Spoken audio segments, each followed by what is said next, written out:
Hi hello, कैसे हो आप लोग। दोस्तों, अगर आप लोग मल्टीमीटर चलाना सीखना चाहते हो तो इस वीडियो को अंत तक जरूर देखें, क्योंकि आज मैं आपको बताऊंगा कि एक मल्टीमीटर को कैसे यूज करते हैं। तो चलिए शुरू करते हैं। मेरे पास दोस्तों बहुत सारे मल्टीमीटर्स हैं, जैसे कि ये एक पेन टाइप मल्टीमीटर हो गया यूनिटी का। इसमें वोल्टेज, ओम्स, कंटिन्यूटी, डायोड और कैपेसिटेंस को हम लोग मेजर कर सकते हैं। करंट को ये मेजर नहीं कर पाता। ये काफ़ी कॉमनली मिलने वाला मल्टीमीटर है DT830D। ये 100, 200, 250 रुपये के बीच में मिल जाता है और काफ़ी कॉमनली यूज़ होता है। ये दोस्तों मेट्रो का है, MTQ111। ये इसी का एक एडवांस वर्जन है, थोड़ा सा फास्ट है और मोर एक्यूरेट है।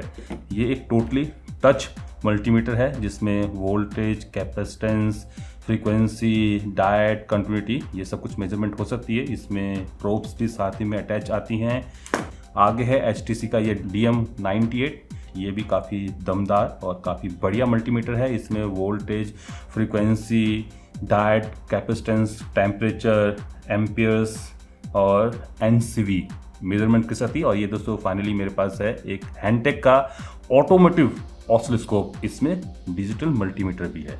काफ़ी टाइप के ये मल्टीमीटर्स आते हैं depending upon your requirement, depending upon your budget और डिपेंडिंग अपॉन कि आपको कितनी एक्यूरेसी चाहिए, कितने लॉन्ग टर्म के लिए आप उसको इस्तेमाल करना चाहते हो, किस कंडीशन में इस्तेमाल करना चाहते हो, उसके हिसाब से आप मंगवा सकते हो। ये आपको 100 रुपये से लेके लाखों रुपए तक मिल सकते हैं। आज मैं आपको दिखाऊंगा DT830D को कैसे यूज करते हैं। तो चलिए इसको देखते हैं। सबसे पहले मैं आप लोगों को बता देता हूं, जो केबल्स इस मल्टीमीटर के साथ आती हैं, जो प्रोब्स आती हैं, वो काफ़ी कमज़ोर क्वालिटी की होती हैं। इनका भी कुछ अपना रेजिस्टेंस होता है। तो अगर आप इस मल्टीमीटर को यूज़ करते हो तो मैं रेकमेंड करता हूं कि आप दुकान से कोई अच्छी प्रोब्स या फिर कोई अच्छी केबल्स इसके लिए ले लें। जैसे कि मैंने ये केबल ली है, ऑल्दो ये उतनी भी बढ़िया नहीं, but as compare to inbox cable ये काफ़ी बढ़िया है। तो सबसे पहले दोस्तों आप लोगों को देखना होगा कि मल्टीमीटर आपका क्या क्या कर सकता है। जैसे कि इस मल्टीमीटर में वोल्टेज AC DC में, current in DC only at 10 ampere, transistor, frequency, diode, continuity और ओम्स को मेजर कर सकता है। तो अगर आपको कैपेसिटेंस को मेजर करना है तो ये जो मल्टीमीटर है ये फिर आपके काम का नहीं। आपको कोई ऐसा मल्टीमीटर लेना होगा जिसमें कैपेसिटेंस मेजरमेंट ऑप्शन भी हो। तो चलिए देखते हैं कि हम लोग इस मल्टीमीटर से कैसे वोल्टेज, करंट, ट्रांजिस्टर की टेस्टिंग और कंटिन्यूटी और ओम्स को मेजर करते हैं। तो सबसे पहले दोस्तों आप जान लीजिए जो प्रोब्स हैं वो कैसे लगेंगी। जो नीचे कॉमन वाला टर्मिनल है इस पर आप ब्लैक प्रोब को लगाओगे और डिपेंडिंग अपॉन कि आप कहाँ रीडिंग लेते हो, बस एक ही रीडिंग है जहाँ पर आपको इस रेड वाली को ऊपर की साइड को लगाना होता है, वो है ये 10 एम्पियर की रेंज। बाकी सभी के लिए ये जो प्रोब है रेड वाली ये यहाँ लगेगी। तो चलिए अब इसको ऑन करते हैं। तो डिपेंडिंग अपॉन कि आपको क्या मेजरमेंट करनी है, जैसे कि लेट सपोज एक सर्किट है मेरे पास जिसमें मुझे बैटरी की टर्मिनल वोल्टेज को मेजर करना है, तो मैं दोस्तों इस मल्टीमीटर को ले जाऊँगा वोल्टेज मोड में। अब चूंकि मुझे नहीं मालूम कि इस बैटरी से कितनी वोल्टेज बन रही होगी, तो मैं कोशिश करूंगा कि मैक्सिमम पर पहले रखा जाए। तो मैं चलिए देखता हूं कि इस बैटरी टर्मिनल के क्रॉस कितनी वोल्टेज मुझे मिल रही है। अभी मुझे डिफाइन नहीं कि इस बैटरी में कौन सा पॉजिटिव और कौन सा नेगेटिव टर्मिनल है, तो मैं आर्बिट्ररी लगा देता हूँ। तो इस समय इस बैटरी से मुझे 4.1 वोल्ट मिल रहे हैं। ये 200 वोल्ट की रेंज है मैक्सिमम। इस रेंज में ये 200 वोल्ट तक ही मेजर कर सकता है। अगर 200 से ज़्यादा हो जाएगी तो आपको ऊपर ले जाना होगा। जैसे कि इस केस में ये 4 वोल्ट है, तो मैं इसको 20 वोल्ट की रेंज में more accurately up to 2 decimal place measure कर सकता हूँ। चलिए आपको दिखा देता हूँ। तो ये एग्जैक्टली में 4.1 नहीं है, 4.09 या फिर 4.1 के बीच में कहीं वेरी कर रही है। तो आप इस रेंज में और एक्यूरेटली वोल्टेज को मेजर कर सकते हो। अगर आप इस रेंज से नीचे जाते हो, अब मैंने 2 वोल्ट मतलब कि 2000 मिली वोल्ट पर सेट कर दिया है, और इस कंडीशन में अगर मैं वोल्टेज को मेजर करने की कोशिश करूं तो ये आउट ऑफ द रेंज बता देगा। 1 means out of the range. तो इसके लिए आपको रेंज को आगे बढ़ाना होगा। तो बैटरी की टर्मिनल की वोल्टेज इस समय 4.1 वोल्ट है, और कौन सा नेगेटिव कौन सा पॉजिटिव है ये प्रोब बता रही है आपकी। इस समय ये नेगेटिव है और ये पॉजिटिव है, क्योंकि ऐसा लगाने में मुझे जो वोल्टेज मिल रही है वो पॉजिटिव मिल रही है। अगर मैं टर्मिनल को उल्टा कर दूं, मतलब कि कुछ इस टाइप से चेक करूं, तो ये मुझे -4.09 वोल्ट बता रही है। तो जो टर्मिनल है वो उल्टे हो गए हैं, मतलब कि ये नेगेटिव है और ये पॉजिटिव है। तो इस टाइप से मैं आइडेंटिफाई भी कर सकता हूँ कि कौन सा टर्मिनल पॉजिटिव है और कौन सा नेगेटिव है। तो आप इस रेंज में किसी भी सर्किट में किसी भी एलिमेंट के अक्रॉस वोल्टेज को मेजर कर सकते हो। चलिए मैं आपको एक सर्किट में दिखा देता हूँ। जैसे कि इस सर्किट में अगर मुझे इन एलिमेंट्स के अक्रॉस वोल्टेज को मेजर करना है, तो सबसे पहले नेगेटिव प्रोब को ग्राउंड करना होगा। ये आपको सर्किट में ढूंढना होगा।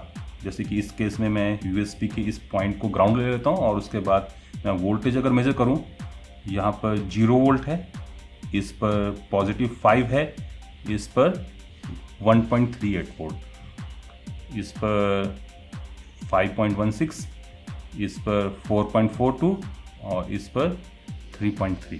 तो ऐसे दोस्तों मैं सर्किट में with the help of this multimeter voltage को मेजर कर सकता हूँ। तो ये तो दोस्तों हो गया डीसी वोल्टेज के बारे में। चलिए अब एसी वोल्टेज को मेजर करते हैं। इसके लिए दोस्तों मुझे नॉब को, ये जो नॉब है इसकी ये जो टिप है, इसको 750 पे ले जाना होगा, मैक्सिमम पे ले जाना होगा। और उसके बाद जैसे कि ये मेरा एसी आउटलेट है, इसमें प्रोब्स को डाल के मुझे वोल्टेज की रीडिंग लेनी होगी। तो ये इस समय 228 वोल्ट बता रहा है। ये दोस्तों जो मल्टीमीटर है ये ट्रू आरएमएस मल्टीमीटर नहीं है। अगर आपके पास ट्रू आरएमएस मल्टीमीटर होगा तो वो आपको ट्रू आरएमएस जो एसी मेंस की वैल्यू है वो बता देगा। इसी वोल्टेज को अगर मैं 200 वोल्ट की रेंज में मेजर करने की कोशिश करूं, तो आप देख लीजिए क्या होगा, ये आउट ऑफ द रेंज बताएगा। वोल्टेज के केस में दोस्तों आपको ज़्यादा चिंता करने की ज़रूरत नहीं है। अगर आपकी वोल्टेज ओवरशूट हो रही है या फिर आउट ऑफ द रेंज आ रही है, तो मल्टीमीटर को या फिर आपके सर्किट को कोई नुकसान नहीं होगा, क्योंकि जो वोल्ट मीटर होते हैं उनके इनपुट इम्पीडेंस, उनकी इनपुट रेजिस्टेंस काफ़ी ज़्यादा हाई होती हैं, तो वो सर्किट को लोड नहीं करते हैं। जबकि करंट के केस में आप ऐसा नहीं कर सकते हो। मैं अभी आपको आगे बताता हूँ। चलिए मैं आपको ट्रांसफार्मर से आने वाली आउटपुट को भी दिखा देता हूँ। ये प्रिया का 909 का ट्रांसफार्मर है। चलिए देखते हैं कि क्या ये सच में 9 वोल्ट या फिर उससे ज़्यादा आउटपुट में देता भी है। इन दो टर्मिनल का क्रॉस मुझे 17.2 वोल्ट एसी मिल रही है, और अगर मैं ग्रीन और येलो की बात करें तो अराउंड 8.8 वोल्ट एसी। अगर मैं सेम एसी वोल्टेज को डीसी की रेंज में मेजर करने की कोशिश करूं तो ये मुझे 0 बताएगी। जबकि अगर मैं डीसी वोल्टेजेस को एसी के रेंज में मेजर करने की कोशिश करूं, जैसे कि ये एक बैटरी है जिसकी आउटपुट जो वोल्टेज है ये इस समय अराउंड 3.9 वोल्ट है। अगर मैं इसको एसी रेंज में मेजर करने की कोशिश करूं तो ये मुझे लगभग उसका डबल बताती है। ऐसे दोस्तों आप किसी भी ट्रांसफार्मर के आउटपुट पर वोल्टेज को मेजर कर सकते हो। चलिए मैं आपको दिखा देता हूं कि इस ट्रांसफार्मर के आउटपुट में हमें कितने वोल्ट मिल रहे हैं। ये 24.6 वोल्ट हमें दे रहा है, और ब्लैक और ब्लू के क्रॉस ये अराउंड 12 दे रहा होगा, या 12.1। चलिए मैं आपको अब इस मल्टीमीटर का नेक्स्ट जो इम्पॉर्टेंट फीचर है करंट, उसको बताता हूँ। अनफॉर्चुनेटली ये जो मल्टीमीटर है ये सिर्फ डीसी करंट को ही मेजर कर सकता है। अगर आप देखोगे जो करंट रेंज है उसमें माइनस और डॉट डॉट का निशान है, तो ये डीसी करंट को मेजर कर रहा है अप टू 200 मिली एम्पियर और देन अप टू 10 एम्पियर। तो ये दो अलग अलग रेंज है। दोस्तों करंट मेजरमेंट काफ़ी खतरनाक हो सकती है। ये आपके लिए, सर्किट के लिए और मल्टीमीटर के लिए काफ़ी खतरनाक हो सकती है। तो इस रेंज को यूज़ करने से पहले एक बार समझ लें कि आप कर क्या रहे हो। तो जनरली करंट को मेजर करने के लिए मुझे सर्किट को ब्रेक करना होता है, लाइंस को खोलना होता है, और उसके बाद इन दोनों प्रोब्स को वहाँ पर लगाना होता है, और मल्टीमीटर आपको करंट की रीडिंग बता देगा। और यहाँ पर करंट को मेजर करने से पहले अगर आपको करंट की वैल्यूज़ का पता नहीं कि किस रेंज में करंट आ रही है, तो आप मैक्सिमम से स्टार्ट करें, क्योंकि मिनिमम पर अगर आप हायर करंट को मेजर करोगे तो आपके मल्टीमीटर के अंदर का जो फ्यूज़ है वो उड़ जाएगा, और मे बी आपका जो सर्किट है जहाँ से करंट पास हो रही है वो डैमेज हो सकती है। तो स्टार्ट करें मैक्सिमम रेंज से। तो जैसे कि अगर आपको मिली एम्पियर्स में करंट को मेजर करना है, तो आप 200 जो मिली एम्पियर की रेंज है वहाँ से स्टार्ट करें। और अगर आपको कुछ नहीं पता है कि करंट कितनी हो सकती है तो आप स्टार्ट करें 10 एम्पियर रेंज से। और अगर आप 10 एम्पियर रेंज को यूज़ करो तो आपको ये जो रेड टर्मिनल है इसको निकाल के यहाँ लगाना होगा। तो ये अब मल्टीमीटर 10 एम्पियर तक के करंट को मेजर कर सकता है। चलिए मैं आपको दिखाता हूँ। जैसे कि दोस्तों इस सिंपल से सर्किट में अगर मुझे निकालना है कि ये जो एलईडी है ये कितना करंट कंज्यूम कर रही है, तो इसके लिए मुझे सर्किट को ब्रेक करना होगा और इस मल्टीमीटर को इन अ करंट रेंज सर्किट के अक्रॉस लगाना होगा।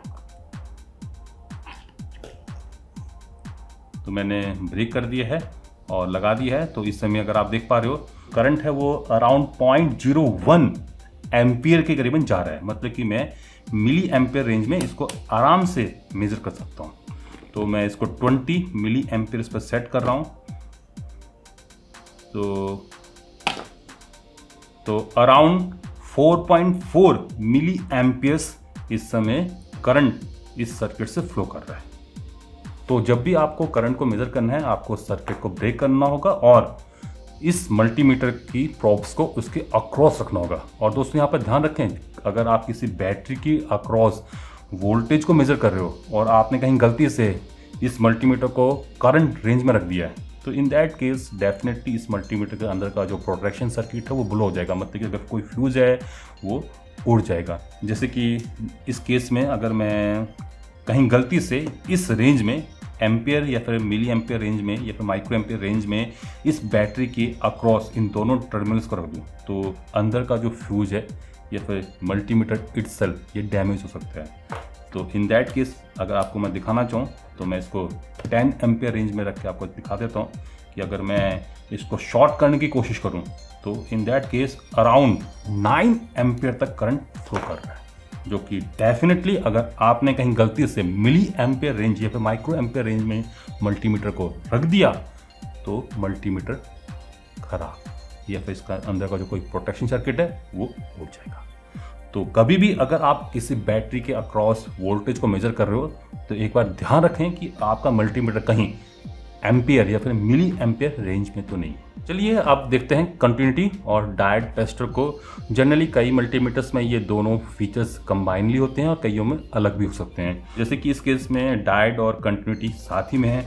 तो अगर आपको किसी सर्किट में कंटिन्यूटी मेजर करनी है, किसी वायर की कंटिन्यूटी मेजर करनी है, देखना है कि सर्किट में कहीं ब्रेक तो नहीं है, तो आप इस नोब को ले जाइए यहाँ पर और उसके बाद मैं इस पोर्ट को यहाँ पर लगा देता हूँ और उसके बाद आप मल्टीमीटर से चेक कर लें कि जो बीप है वो बज रही कि नहीं बज रही। जैसे कि इस केस में अगर आप देख रहे हो थोड़ा सा डिले है, मैं जैसे टच करता हूँ लगभग कुछ माइक्रो सेकेंड के बाद बजर बजता है। तो ये इस मल्टीमीटर की सबसे बड़ी कमी है। जबकि अगर मैं इस मल्टीमीटर की बात करूँ तो इसमें कोई भी डिफरेंस नहीं है, कोई भी लैग नहीं है। तो as compare to this one, ये जो मेट्रो का MTQ111 है ये ज़्यादा बेटर है, ज़्यादा फास्ट है। तो कंटिन्यूटी रेंज में कई बार होता है कि आपको सर्किट को ट्रेस करना होता है, चेक करना होता है कि सर्किट में ये जो लाइन है ये कहाँ जा रही है, ये जो पॉइंट है ये कहाँ मदरबोर्ड पर जा रहा है। तो ऐसे केस में आपको काफ़ी फास्ट बजर चाहिए होता है, जो कि इस DT830D में नहीं है। बट फिर भी आप इसका इस्तेमाल कर सकते हो इन अ स्लो सर्किट। जैसे कि इस सर्किट में मुझे ये जानना है कि ये जो ट्रांजिस्टर है TIP122 इसका ये जो लास्ट टर्मिनल है ये बोर्ड में कहाँ कहाँ जा रहा है। तो इसके लिए दोस्तों मैं कंटिन्यूटी रेंज में सबसे पहले बीप को चेक करूँगा और उसके बाद एक प्रोब को यहाँ रखूँगा और उसके बाद फिर चेक करूँगा दूसरे पॉइंट पर। जैसे कि ये जो लाइन है ये यहाँ से यहाँ पर जा रही है, तो कंटिन्यूटी यहाँ पर बनी हुई है। और अगर आपको सर्किट एलिमेंट पता है, सीमेटिक पता है कि ये जो एंड है ये यहाँ पर कनेक्ट होना चाहिए और आपको बीप मिल रही है तो डेफिनेटली यहाँ पर कनेक्शन सही है। अगर बीप नहीं मिल रही है तो ये जो लाइन है ये कहीं अंदर से ब्रेक है। तो ऐसे दोस्तों आप किसी भी पॉइंट के बीच में कंटिन्यूटी मेजर कर सकते हो अनटिल अनलेस जो बीच में रेजिस्टेंस बन रहा है वो 50-75 ओम से नीचे हो, डिपेंडिंग अपॉन योर मल्टीमीटर कि मल्टीमीटर क्या सपोर्ट कर रहा है। तो ये आपको बीप सुनाएगा। ये एक वायर है और मुझे चेक करना है कि ये जो वायर है ये क्या सही है मैं वायर के एक एंड पर मल्टीमीटर की प्रोब को लगाऊंगा। सबसे पहले मल्टीमीटर को टेस्ट करूंगा, मल्टीमीटर इज़ ओके, और उसके बाद दूसरे एंड पर लगा के देख लूँगा। अगर मुझे बीप मिल रही है तो वायर ठीक है, अगर बीप नहीं मिल रही है तो वायर ख़राब है। तो इस टाइप से दोस्तों मैं वायर को भी टेस्ट कर सकता हूँ। इसी रेंज में आप दोस्तों डायोड को भी टेस्ट कर सकते हो, जैसे कि ये एक IN 5408 डायोड है। अगर मुझे टेस्ट करना है कि ये जो डायोड है ये सही है कि नहीं है, तो मैं क्या करूँगा, इसी रेंज में डायोड के अक्रॉस प्रोब्स को लगाऊंगा। एक साइड मुझे कुछ रीडिंग्स मिलेगी, जैसे कि इस केस में 389 समथिंग आ रहा है। अगर मैं डायोड को रिवर्स कर दूं तो रीडिंग्स गायब हो जाएंगी। तो इसका मतलब कि ये जो डायोड है ये वर्क कर रही है, और इसके अक्रॉस, इसके टर्मिनल के क्रॉस अराउंड 388 मिली वोल्ट का ड्रॉप हो रहा है। तो इस टाइप से आप डायोड को टेस्ट कर सकते हो। इसी रेंज में आप दोस्तों ट्रांजिस्टर को भी टेस्ट कर सकते हो, जैसे कि इस NPN ट्रांजिस्टर को अगर मुझे टेस्ट करना है, ये 2N6288 है। सबसे पहले किसी एक टर्मिनल पर मैं एक प्रोब को लगा देता हूँ और उसके बाद बाकी प्रोब्स को टच करता हूँ, तो कोई भी रीडिंग नहीं है। मैं फिर प्रोब को उल्टा कर दूंगा और उसके बाद रीडिंग्स को देखूंगा, तो मुझे दोनों टर्मिनल्स पे कुछ रीडिंग्स मिल रही है। तो जो जंक्शन है इनके बीच का PN वो वेरीफाई हो रहा है, और जो पहला टर्मिनल है वो हमारा बेस है। तो ये बेस है और ये P है, P रेड। ये एक NPN ट्रांजिस्टर है जिसमें फर्स्ट टर्मिनल हमारा बेस है। और अगर मैं बाकी टर्मिनल्स की बात करूं तो यहाँ पर ड्रॉप मिल रहा है 536 और इसमें मेरा ड्रॉप मिल रहा है 534। तो अराउंड 34, 35, 36 और यहाँ पर 34। तो इसका ये टर्मिनल है, ये कलेक्टर है और ये अमीटर। इस रेंज में दोस्तों आप किसी भी ऐसे एलिमेंट को, ऐसे सेमीकंडक्टर को टेस्ट कर सकते हो जिसमें PN जंक्शन हो। दोस्तों आप इस रेंज में LED लाइट्स को भी टेस्ट कर सकते हो, जैसे कि अगर मुझे जानना है कि ये जो लाइट है ये जल रही कि नहीं जल रही है, तो मैं इसको टेस्ट कर सकता हूँ। एक डायरेक्शन में ये जलती है, एक डायरेक्शन में ये नहीं जलती है। तो आपको दोनों डायरेक्शन में चेक करना होगा। जैसे कि ये जो LED है ये ख़राब हो चुकी है। चलिए एक बार इसको डायरेक्ट लगा के देख लेते हैं। जी हाँ दोस्तों, ये ख़राब हो गई। दोस्तों अब आगे आते हैं रेजिस्टेंस मेजरमेंट पर। अगर आपको मल्टीमीटर से किसी भी रेजिस्टेंस को मेजर करना है तो आपको नॉब को इस रेंज में ले जाना होगा। यहाँ पर आपको इस टाइप का एक ओम्स का साइन मिल जाएगा। तो ये रेंज आपकी रेजिस्टेंस रेंज होगी, इसमें आप रेजिस्टेंस को मेजर कर सकते हो। ये जो मल्टीमीटर है ये हमें मिनिमम 0.1 ओम से लेके, मैं देख सकता हूँ अराउंड 0.1 ओम से लेके अप टू 2 मेगा ओम तक मेजर करके दे सकता है। हालांकि 0.1 ओम को मेजर करना आसान नहीं होगा, क्योंकि प्रोब्स का भी अपना रेजिस्टेंस है। अगर आप देख लो तो ये जो प्रोब्स हैं ये अराउंड 1.1 ओम्स का रेजिस्टेंस दे रही हैं। तो डेफिनेटली छोटा रेजिस्टेंस तो नहीं, बट अराउंड 1 ओम 2 ओम से मैं स्टार्ट कर सकता हूँ। जैसे कि दोस्तों ये एक रेजिस्टेंस था उस एलिमेंट में। चलिए देखते हैं कि इस रेजिस्टेंस की क्या वैल्यू आती है। तो अगेन स्टार्ट करो बड़ी रीडिंग से, अगर नहीं पता है तो ये हमें 0.4 किलो ओम बता रहा है, that is in kilo ohms.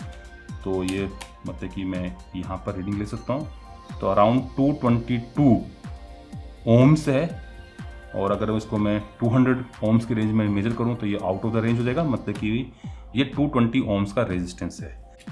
अब ये एक और अननोन रेजिस्टेंस है, चलिए देखते हैं ये कितने का है। ये 2000 ओम्स की रेंज में कोई रीडिंग नहीं दे रहा है। चलिए ऊपर बढ़ते हैं, ये 5 किलो ओम की रीडिंग दे रहा है। चलिए 20K में इसको देखते हैं, तो ये है 4.7 किलो ओम का। ये एक SMD सर्किट है, और इसमें अगर मुझे ये R7 जो वैल्यू है इसका रेजिस्टेंस निकालना है, तो मैं स्टार्ट करता हूँ बड़ी रीडिंग से, और इसके अक्रॉस टर्मिनल के अक्रॉस मैं प्रोब्स को लगा देता हूँ। ये मुझे 6.6 किलो ओम बता रहा है। तो 20K की रेंज में मैं इसको देख लेता हूँ, तो ये 6.53 किलो ओम्स का रेजिस्टेंस है।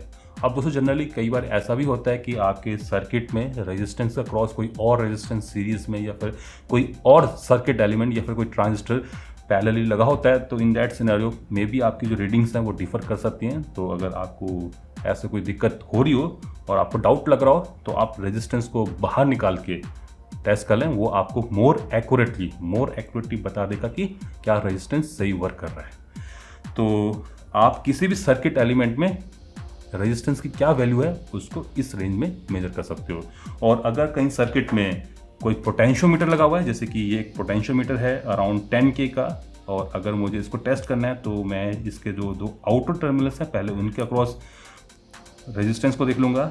ये अराउंड 10 किलो ओम होना चाहिए, तो अराउंड 9.9 है, तो ठीक है। और उसके बाद दोस्तों मैं फिर किसी एक साइड से लेके बीच वाले के बीच में रेजिस्टेंस को चेक करूँगा कि क्या जो रेजिस्टेंस है वो 0 से 10 किलो ओम के बीच में वेरी कर रहा है। तो मैं दो टर्मिनल्स को पकड़ लूँगा, उसके बाद नो को घुमाऊँगा, तो ये मुझे 0 ओम्स पर मिल जानी चाहिए, लगभग 0 आ रही है। और उसके बाद जैसे मैं इसको घुमा के दूसरे एंड पर ले जाऊँगा तो ये 10 किलो ओम तक चले जानी चाहिए। तो ये 10 किलो ओम तक जा रही है, मतलब कि ये पोटेंशियोमीटर ठीक है। तो इस टाइप से दोस्तों आप पोटेंशियोमीटर को भी टेस्ट कर सकते हो, पॉट्स को भी टेस्ट कर सकते हो, किसी भी वेरिएबल रजिस्टर को टेस्ट कर सकते हो इन दिस रेंज। दोस्तों आप इस मल्टीमीटर से कैपेसिटर को भी टेस्ट कर सकते हो। ऑल दो ये जो मल्टीमीटर है ये कैपेसिटर की एग्जैक्ट वैल्यू तो नहीं बता पाएगा, बट ये क्या चार्ज होल्ड कर रहा है या फिर नहीं कर रहा है इसको बता सकता है। जैसे कि ये एक 2200 माइक्रोफैरेड का कैपेसिटर है। सबसे पहले इस कैपेसिटर को डिस्चार्ज कर लेता हूँ, उसके बाद अराउंड 2000 ओम्स के रेंज में रखता हूँ मल्टीमीटर को, और दोनों प्रोब से इस कैपेसिटर को टच करता हूँ तो जो रीडिंग्स है वो बढ़ती हुई आपको दिखेंगी। और अगर मैं उल्टा करूँ तो ये नेगेटिव डायरेक्शन में बढ़ेंगी और फिर पॉजिटिव हो जाएंगी।